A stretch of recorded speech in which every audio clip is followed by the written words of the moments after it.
All right. Anything? It says Oh. setting, it still says setting up meeting for Facebook Live. I'll accept it.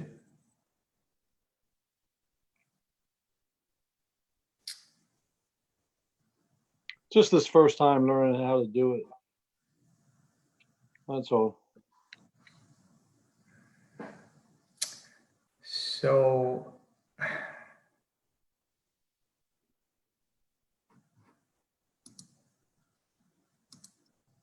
we may be in.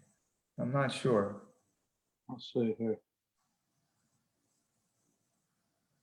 I don't see anything yet. Let me see about photo, review, options, home.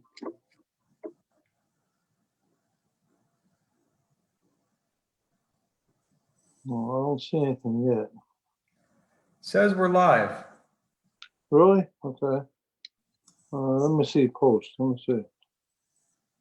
I don't see anything. We're live. We are for sure. It does say that we're live. I see that. All right. Well, let's go to work. Are we on the King's boxing page, or just your Facebook No, page? we should be on the King's boxing page. Okay. I don't see anything yet, but let's go with it. You know what I mean, let's so we know what's happening. I don't see anything on my side. You know, I'm looking from my phone. Yeah, I'm watching it. Oh, are you really? Yeah. Okay. What did you have to go to pull that up? I just went right on the page itself.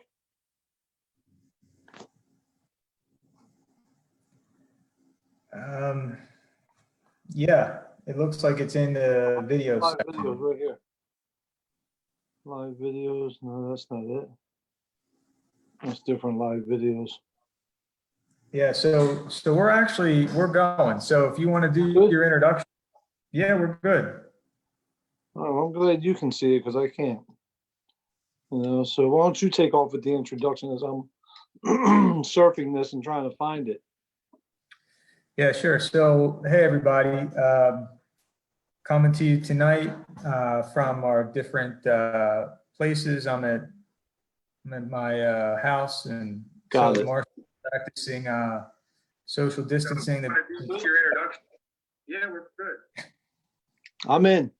But we're excited to finally do something boxing related tonight. Hopefully, this is the start of things getting back going again. So we know it's been, well, personally, it's been a tough time for me since boxing has stopped, just because don't really have anything else to do at the moment. And I know Marshall was battling the coronavirus himself for a little bit, but looks like he's officially kicked it. And Marshall, why don't you tell us about what your experience was like with coronavirus? I mean, it was rough. You know, it wasn't just, at first you feel as though it's just like a normal flu with symptoms of a body ache and headache and a cough. And then as it kicks in, you end up getting cold sweats and chills at night. And for me, for the first 5 days, I didn't have the major symptom of having a fever or loss of hard time breathing. But then that Saturday, after my 6th day of having symptoms, is when I broke out with the fever, and that's when I decided to go to the hospital and get checked. And then they broke the fever by giving me Tylenol. But it was rough. It really was. I mean, I laid down. I slept a lot. I didn't eat as much, so I lost weight, which was good. I'm putting it back on right now since I'm eating good. But it's so it was rough. But you know, it was a time that for me to stay in the house for over 3 weeks, 26 days, whatever it's been, is a long time for me.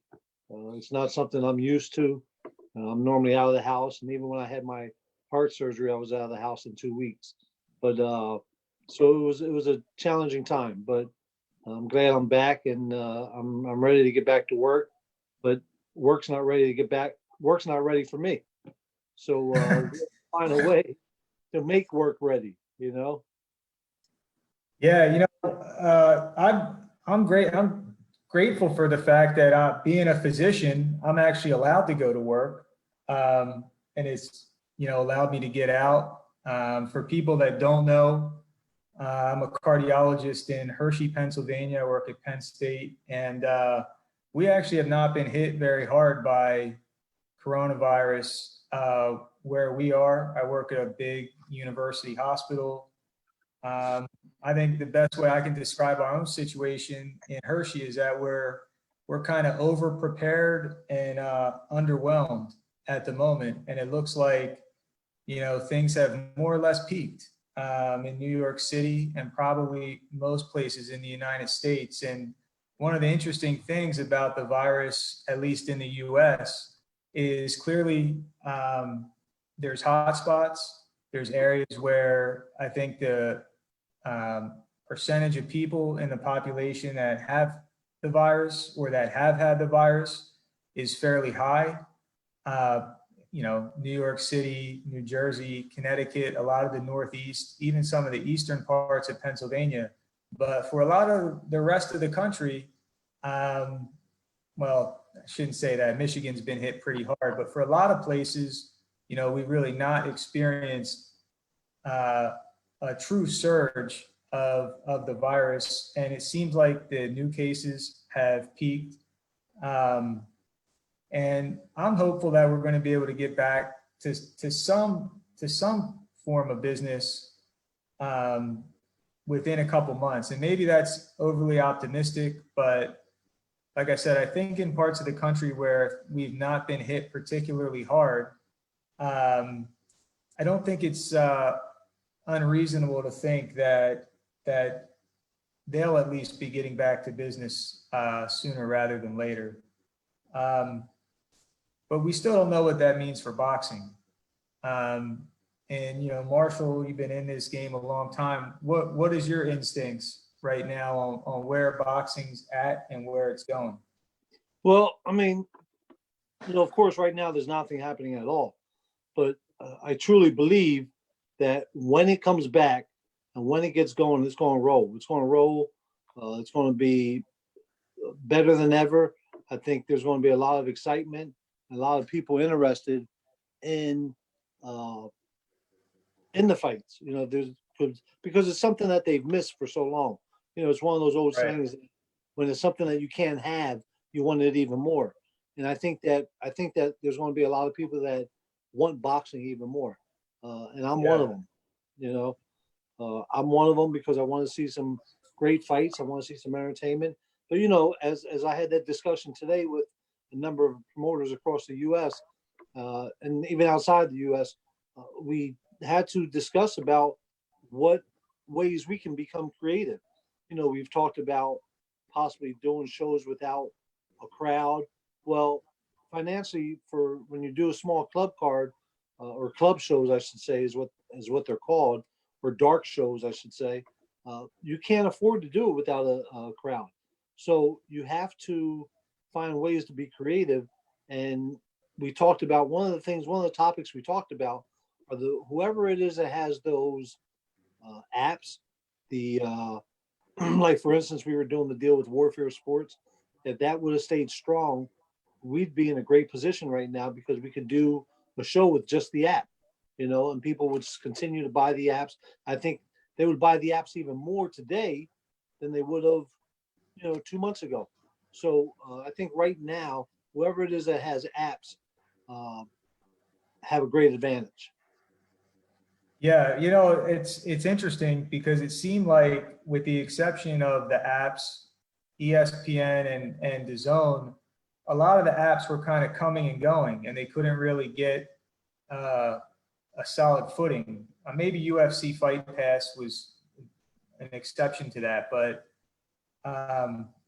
it would be nice if some of the companies that we have talked to in the past were able to re-engage right now, even though it's, from an economic standpoint, things are tough. So who knows, what new businesses will be able to get going. But I do think apps could be strong right now.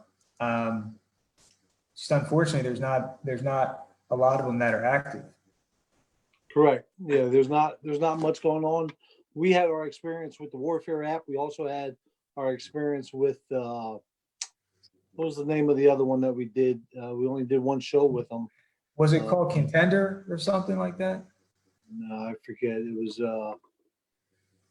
man, I can't think of the name of it now, but it'll come around to me. But we had one they gave up because it was costing them too much money, and they didn't. I don't think they had the right marketing tool to go after members, and that's what these apps need. They need members. Right now, I strongly believe that it's a great time for people to join.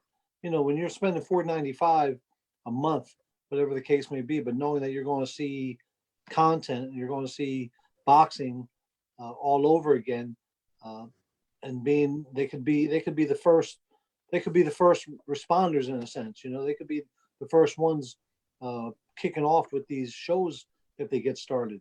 And the only ones that really have the upper hand right now, and they're even shut down until mid-July, August, are guys like Top Rank, PBC, Matchroom, Golden Boy. They have the TV source to make it happen, to do shows without a crowd. But someone has to get on board. We have to become more creative, and I think we will as we continue to talk more about it. Yeah. Yeah.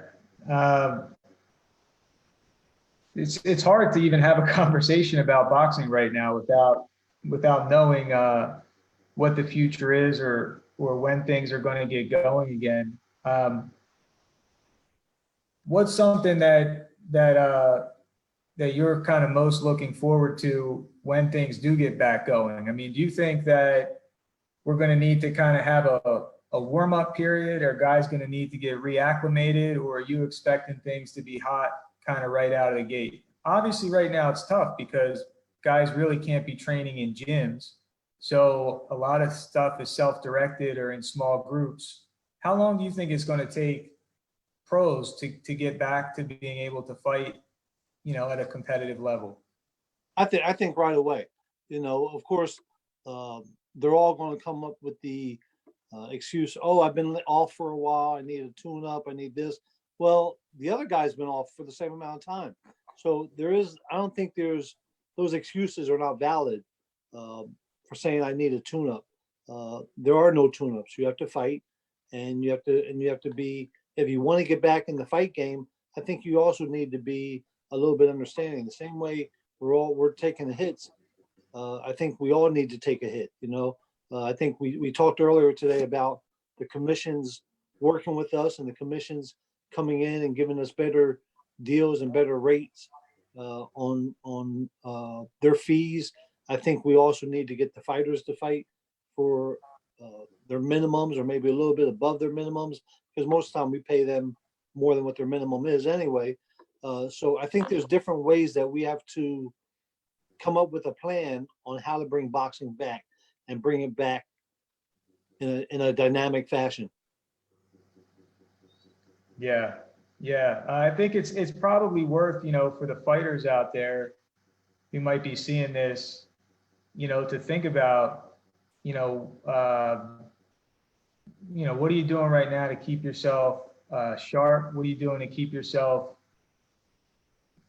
training, even if it's not in the traditional boxing sense? And I know one of the things that we're going to do with the show from here on out is have King's Promotion fighters coming on, talking to us and talking to the fans about what they're doing with their training. One thing that I've promoted with fighters, and in a piece I wrote for New York Fights a couple weeks ago, get into cross training, get into some other form of training that you can do that doesn't require the gym, and make that your main focus for the next 4 to 8 weeks, and really try to achieve some goals in an area where you wouldn't have otherwise really focused on. Correct. I had told Travis just the other day because I saw him jumping rope on Facebook, and I shared with him, "Hey, look, do that for 30 minutes every day. Jumping rope for 30 minutes is better than running, you know, and that with a little bike riding he's been doing, I think that itself will help keep him in shape. I think these are other things that other boxers can do, and not just boxers, all athletes, but jumping rope is an essential part of boxing for one thing. So why not jump rope right in your driveway? Why not jump rope right on your sidewalk? You know, there's no excuses for not being able to. So as a boxer, it's something that they should always be ready. They can shadow box right in their bathroom for all that goes. So there's no excuses for not staying somewhat in shape. You know, the only thing they can't do is spar, you know, Right. and which is very important. Don't get me wrong, but there was a fighter years ago named Danny Romero who hardly ever sparred, and he fought at the top level. So, but that's not my opinion. My opinion is I think you need sparring because that's what you're doing. You're fighting, and it helps fine tune everything that you're doing. But these guys can stay in shape. They can stay in shape by getting road work in, doing jumping rope, you know, doing all the number of different things that it takes to stay ready. Yeah, one thing I wanted to talk about, before things got shut down, um, you know, King's Promotions was kind of on a hot streak. We had some big fights that were coming up, and we had some real nice fight cards with great main events planned. And I just wanted to recap a couple of those, just remind people of what we had on deck and the kind of stuff that we hope to bring back once things do get going again. In whatever. Well, the one fight that, of course, we ended up having to cancel the day of the fight. I was extremely excited about that card, you know, especially the main event. I mean, with Martino Jules going up against Anvar Unisov, I mean, that was a barn burner. It really was. And then the week of the fight when we lost Morales. We lost Luis Morales against Bernardine. That itself was a barn burner. So, you know, I was really, we lost that fight the week of the fight, but either way, I was looking forward to some great fights. And that's one thing that I take pride in, that when we put on shows, we have to put on competitive fights. Why? For who? For the fans, first and foremost. And not just that, for the development of our fighters, because I believe as we put great fights on, the fighters get better. I really do. I think that's the case, you know. Yeah, and then in April we had a show scheduled in Maryland. We were planning to have Mike Fox fight. Marcus Bates was supposed to fight. Colby Madison. We had a great show planned for May 8th in Philadelphia. Main event was Jens Plana versus Brandon Robinson. Great fights. Great title fight. Yeah, I mean, we really had a stacked deck, and we want to get going with those as soon as things open up. What other thoughts do you have right now? We have a bunch of people tuning in. Jen's Couple people tuned in. Rasheem Jefferson. Just like Troy Fox. Troy Troy Fox said, any fighter that's just sitting around right now is not serious about a world champion. And he's right on. He's exactly right. You know, if you're just sitting around not doing anything and using this pandemic as an excuse, well, you know, you'll never get to achieve those goals that you so desire, that you say you want. You know, Rasheem Jefferson also chimed in saying, but no one wants to pay. I'm not sure what he's talking about, but you know, right now, no one's getting paid. No one's getting paid. No promoters are getting paid. No fighters are getting paid. No managers are getting paid. No trainers are getting paid. So no one's getting paid, you know? So I think everybody has to come together and work and know that, you know, in order to make it happen, we all have to come together and make it happen. Look, I can easily say I want to be the first promoter to do the first show in Pennsylvania or Maryland or wherever it may be, just to be the first promoter. But what good does that do? I want to be the first promoter that puts on the one heck of a fight card and everyone's happy, and they know that we're back in business again. I hate seeing my fighters sit around. I really do. I think it's important that they get busy, that they're active, uh, and I think it's very important. But we all have to work together to make this happen. Yeah, one thing that I wanted to just put out there, and Forgive me, Andrew. Rasheem did say about putting on competitive fights. You're right, Rasheem. These guys don't want to fight no one, and when you pay though, you have to there's within reason. You have TV revenue or you have no TV revenue. So there's a difference there, and you have to realize that until you get to that point where you have TV revenue. Go ahead, Andrew. I'm sorry. Yeah, no, one thing I wanted to say for the fighters that might be watching or that tune in, and also for the trainers, one thing obviously right now for boxers, you're not able to work, you're not able to make money. And obviously, that's a big problem. A lot of people in this country can't work and can't make money right now. But boxers, as guys who are typically contract workers, you fill out 1099s. You can't usually file for unemployment benefits. One thing for boxers to know right now is that as long as you filed taxes last year, you can file for unemployment benefits right now. That's true. That's true. And I just told Brandon Robinson that the other day. He had called me just to talk, and which was pretty cool. I was happy to hear from him. And I told him the same thing. Hey, look, if you received a 1099 and you filed taxes, you can apply for unemployment. Guys that have received 1099s can file for unemployment. It's something new they're doing, and it's something that's available out there. And I think every boxer should be made aware of that they can file for unemployment as long as they have their 1099 in hand. And I have had a couple boxers reach out to me and ask about the 1099. And I just want to let everybody know that we do submit 1099s for all the boxers that fight for King's Promotions. But a lot of guys don't always use their most updated addresses on the forms that they give to us. So if you didn't receive a 1099, so true. So true. You need to you can try contacting us personally, but most likely it's because your address was not up to date on the forms that were filled out. And maybe if you used, a parent's house or somebody else's house that you were at, ask them if they received the 1099 or they received mail for you. If your address, hey, look, I can't go to the right place. I can't even tell you how many 1099s were sent back to me because the guys don't put in the right address. They're almost afraid to claim taxes. Well, right now, they're going to pay for it. They're going to pay for it right now if they failed to worry about claiming taxes. So right now, this is one of those times where you almost wish you claimed your taxes because for one thing, you'll get that stimulus check. You'll also be able to file unemployment. So those are the things that these boxers need to be made aware of. They have to get with the system and know that nobody likes to pay taxes. I don't like to pay taxes, but it's mandatory. It's something that you need to do.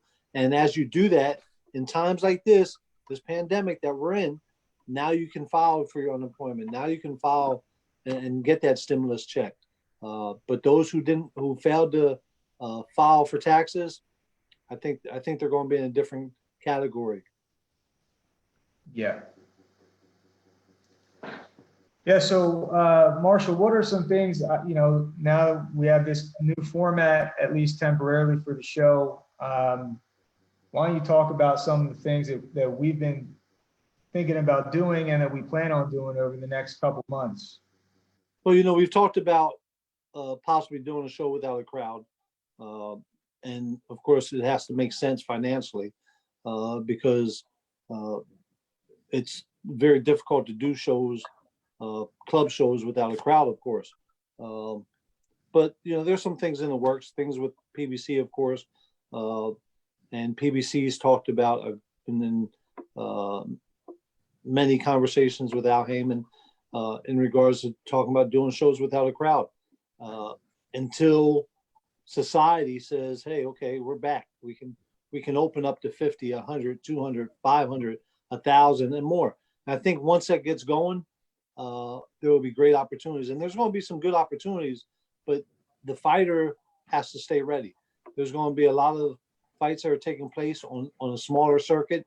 So you're going to see a lot of the FS1, even Fox shows that are done in a smaller venue versus the bigger venue because of cost. And when they do that without a crowd, they need to cut back on costs, as everybody does. And not everybody understands that. And those who don't understand that, they'll still be sitting on the sideline waiting to fight. Yeah.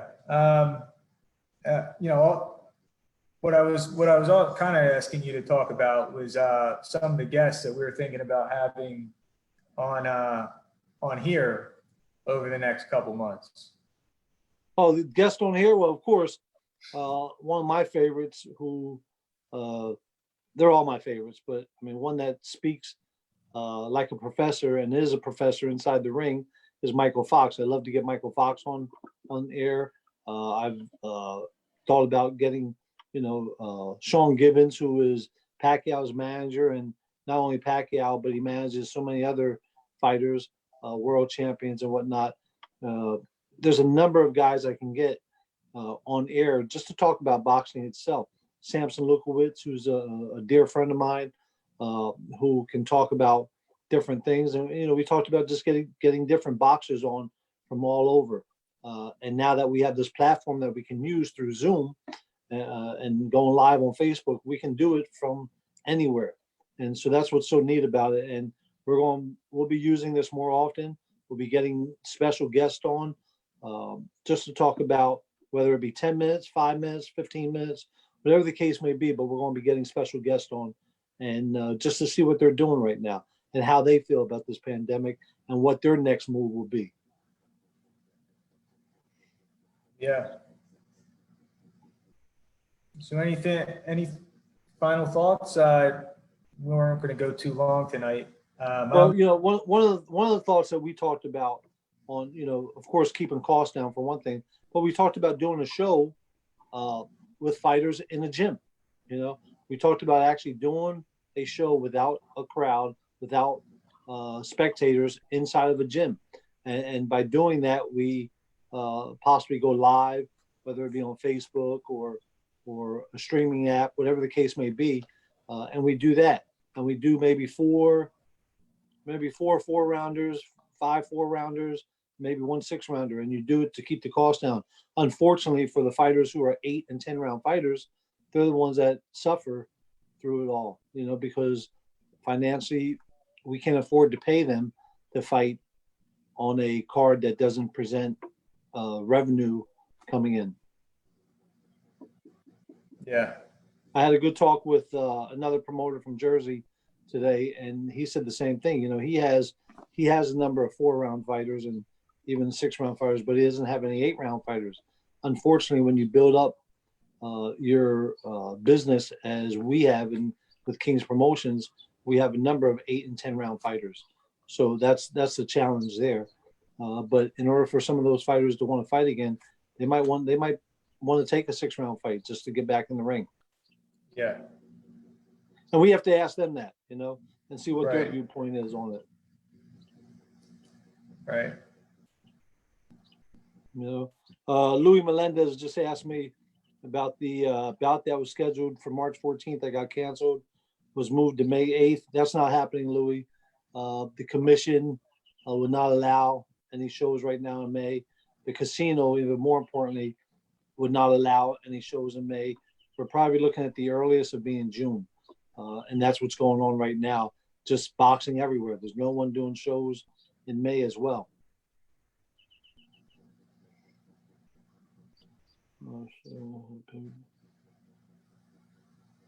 And Orlando said that we can do a show at Pivot Boxing. Lando, you want to sell tickets though? That's the problem. We can't sell tickets to the crowd. But no, it's been great. We've had a great crowd, a great audience that tuned in with us tonight. We appreciate it. And please keep the questions coming. Uh, let us know. Mark Abrams says he would love to be a guest, but Mark, you don't give me no props. You always compliment Andrew, so we can't have you on the show. I'm sorry. Rasheem, I talked about you earlier. Just Jose Lopez. I'm just looking through the list of people that commented. Minnie Gibson, our famous ring girl. Always love to see Mimi around. Troy asked what's up with Palana. Palana just responded to him. Hey, look, when we make that fight, that's going to be a great fight. I know Palana's still training in some sense as well. I seen him post a little video of him, jumping rope or shadow boxing in the park. Hey, keep up the training, man. You have to keep training. I personally talked to Mike Fox last week. He says he's still doing his thing a little bit, just not in the public like that. I talked to Rais Aline. He's still doing whatever he can. I talked to a number of different people. I talked to Alicia. It's hard. She's trying to do whatever she can as well. But there's things that you fighters just have to continue to do: jump rope, run, shadow box, whatever the case may be, and go from there. Any other suggestions, Andrew? No, I think we need to get some guests on here because we just don't have enough to talk about right now. Just the two of us. Right. Who's excited about the fight that's happening this Saturday? They're like, what fight? Which fight's that? But hey, look, we know that with boxing, there's a short window. It really is. And, when you lose 6 months out of the year, you lose some time, so that's why it's so important to stay in shape and be ready. There's some things in the works for our fighters. I don't want to get into too many details on them because just in case it doesn't happen the way I was told it's going to happen. But, there's some things in the works for some of those guys that are those 8 and 10 round fighters. And it's going to be exciting once it gets going. Lando Rosa, first guest. Mo Morales says, stay home. And I know Lemuel Rodriguez, Indio, said they're still training. I've seen videos of them training in the basement, training Jonathan Rodriguez. So, which is good. You should be. It's very important. But what we're doing, listen, guys. I know a lot of people want to be a guest, so we're taking donations to raise money for King's Promotions to be a guest. It's $10 for the first 30 minutes and $5 for every 30 minutes after that. So you can cash at me at KP 1963. You see the KP behind me. Cash at me at KP 1963, and you start to become a guest. It's one way of making money, right? You have to be creative. I just got a cash app. Lando Rosa sent me the first $10. Wow. All right, Lando, you let us know when you want to come, when you're ready.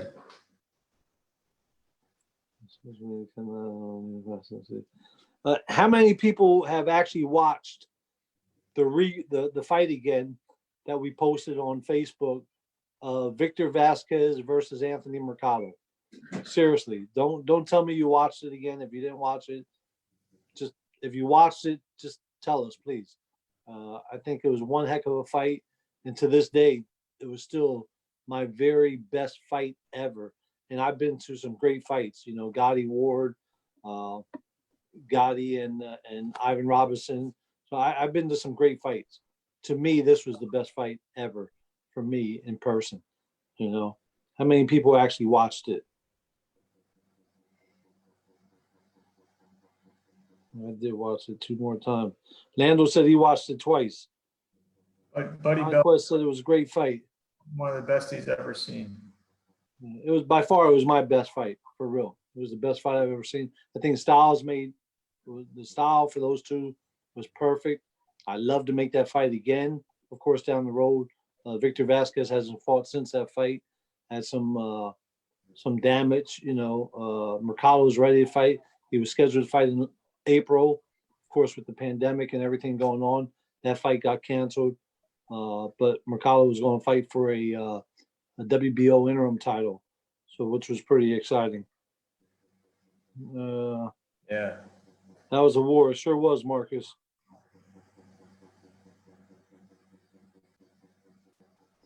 Need some outdoor shows, huh? Dean Patton says we need to do some outdoor shows. That's one way of keeping people at distance, right?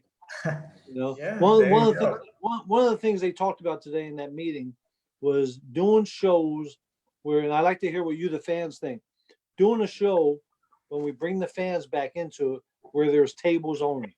So by sitting at a table, they're not elbow to elbow. So these tables are, 6 foot apart, and people that are sitting at the table are probably 2 to 3 foot apart.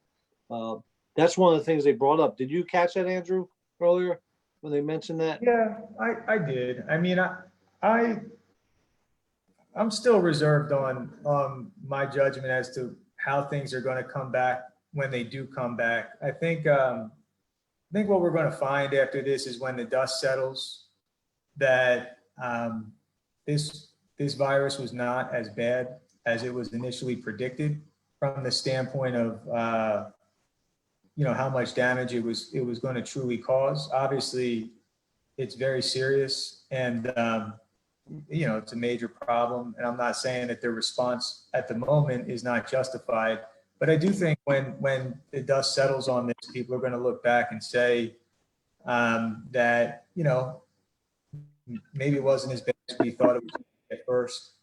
And I think when it comes to restarting life again, it becomes a matter of practicality. I mean, I don't know, Marshall, if you probably don't go to the grocery store, you make your wife do it, but or other Man, people. I do it all. I do the shopping, I do the cleaning. Come on, I do the cooking. Right. I mean, even going to the grocery store where they're trying to make people maintain 6 feet of distance, like, it has the stores completely jacked up. I mean, you can't get in line, you can't walk down the aisles the right way. I mean, we're not, as a society, set up to maintain 6 feet of distance at all times. And I think I'm not sure that I think that's really going to be practical or even necessary when we get back to things. I think if we just do a lot of hand washing and emphasize the importance of hand hygiene, and out when you're sick, to be quite honest, but those simpler things I think may go a long way, and some of these more stringent measures, I don't know that we necessarily need to maintain them once we No, get back to normal. I normally don't go shopping, and Bobby hasn't gone shopping either, just because of everything going on. We were fortunate enough to have some friends bring us some food, and had somebody else go shopping for us. But I did go out the other day because I was just so antsy, and I wanted to go out, and I didn't need to go out and get gas, but I used that as an excuse to get gas and then pick up lunch for Bobby and I at Panera Bread. And so I go to Sheets, and I go to use my credit card, and the credit card machine won't work on that pump. So I go around to the next pump, and I try it there. Still won't work. So I thought, oh man, you mean I have to go inside? So I look, there's no cars in the parking lot. So I thought, okay, I'm safe. I can walk inside. I'm good to go. Walk inside, and right away I start complaining that I didn't want to come inside. I just had the COVID-19 last week. Last thing I want to do is go near anyone. And fortunately, they had these big shields down, like plexiglass, covering themselves. But the lady's like, oh, no, it's okay. Here, give us your card. Gave her my card. They said, okay, you're good. I said, I put 30 on pump, whatever it was, 9. I go out, start doing it. It wasn't working again. I'm like, oh, my goodness. So I had to go back in. When I go back in, I'm thinking, everybody in their right mind wants to try to stay 6 feet apart if they can. This other guy's like within 2 feet of me, and I'm like, please stay away.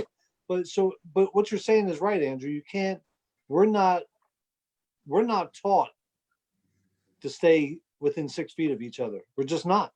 You out of habit, you walk by each other, you bump shoulders, someone's in line, you want to get closer so that your time comes even faster.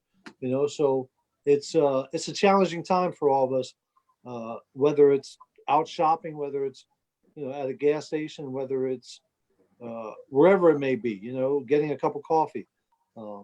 So it's a very challenging time.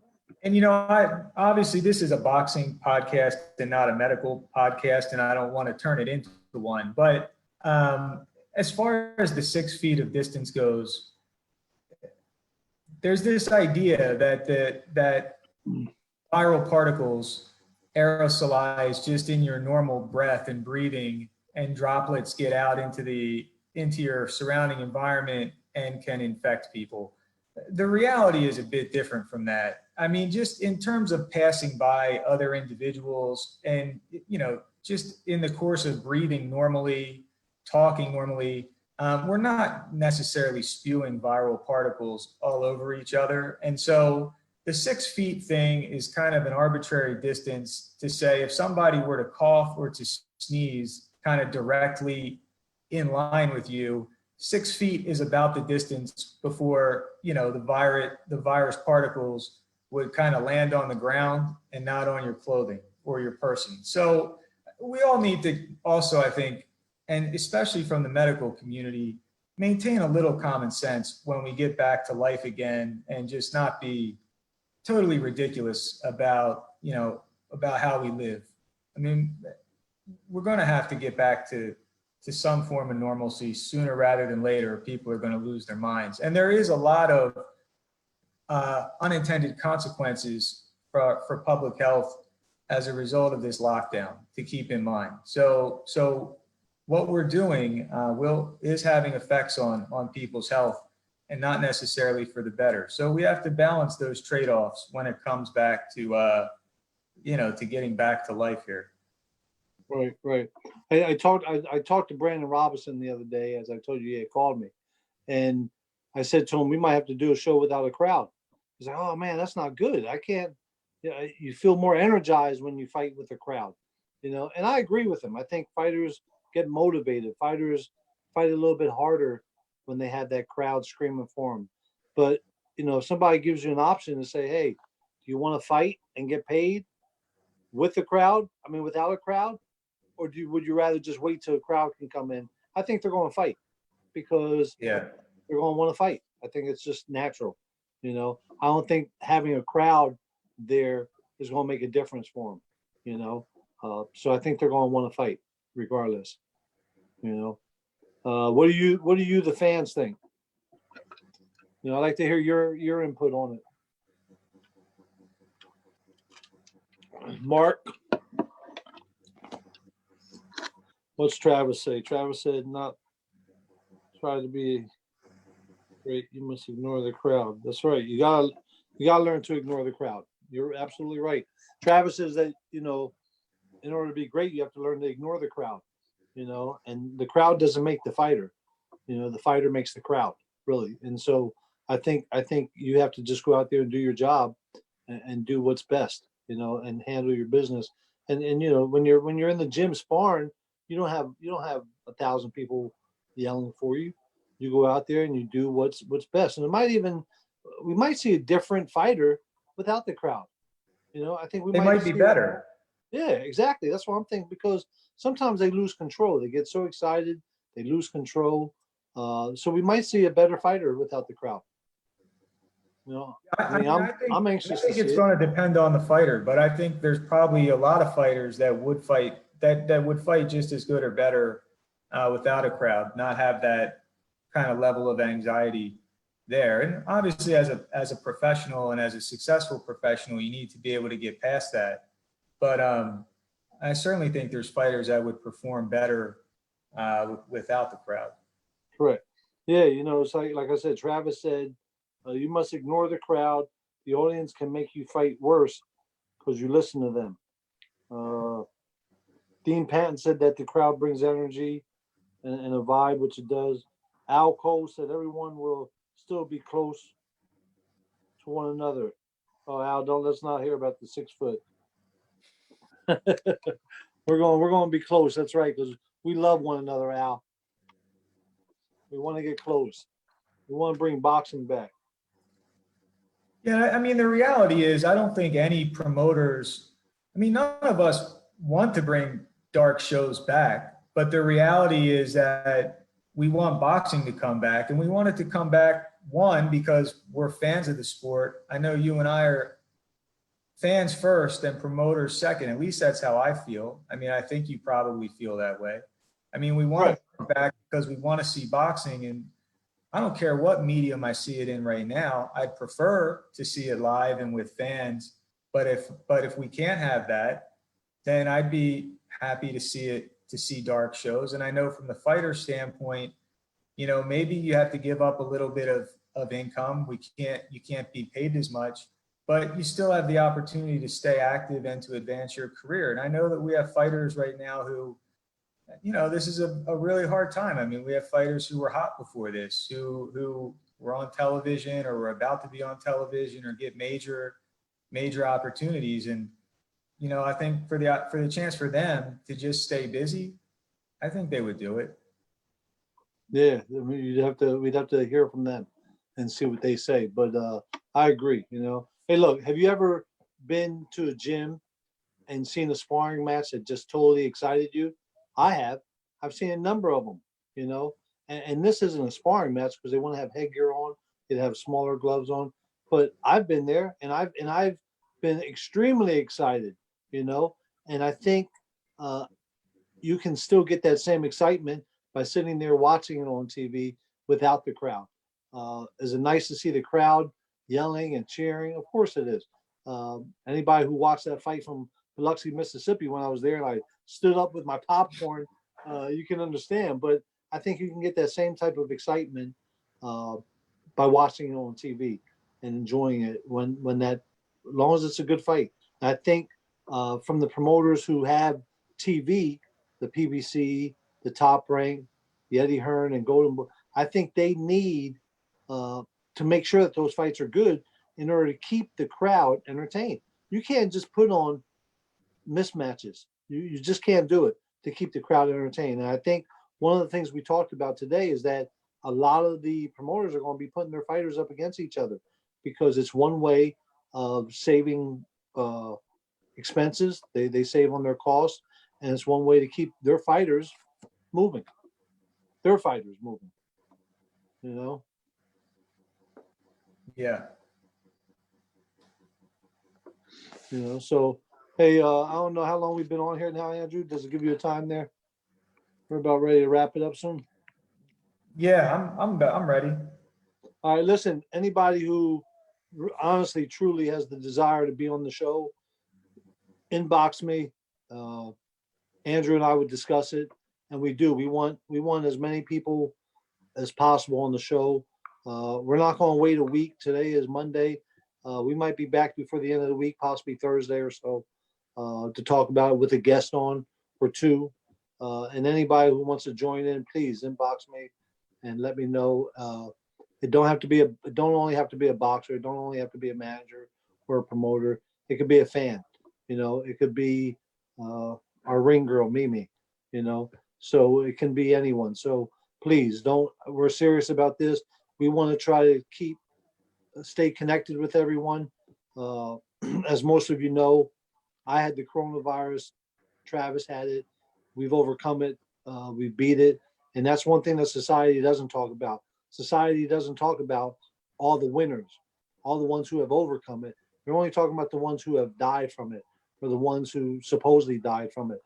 So I think it's important that we take notice and start trying to be more positive about things instead of being so negative. So please stay in contact with us, shoot us a message, and we love to have you on the air just talking about whatever it may be. Of course, we love to talk about boxing, which we will because that's what we're on here for.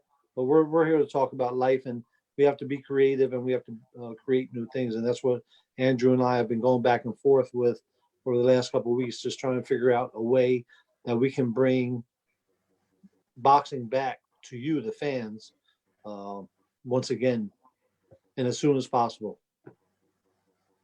Yeah. Yeah, that's all I got. Thanks everybody for tuning in, and hit us up if you want to get on. And if you do, make sure you have a Zoom account or you create a Zoom account. Yeah, go to Zoom, create a Zoom account, and we will be glad to have you on. Okay, uh, don't waste time. It's the Zoom. There's a couple different Zoom accounts. There's a Zoom app, and then there's a Zoom. I think it's called a chat room or something of that sort. Uh, is the one that you want to download. So hey, once again, thank you. We appreciate it, and look forward to hearing from you very soon. And we'll be talking to you. All right. Thanks, Andrew. Thanks, guys.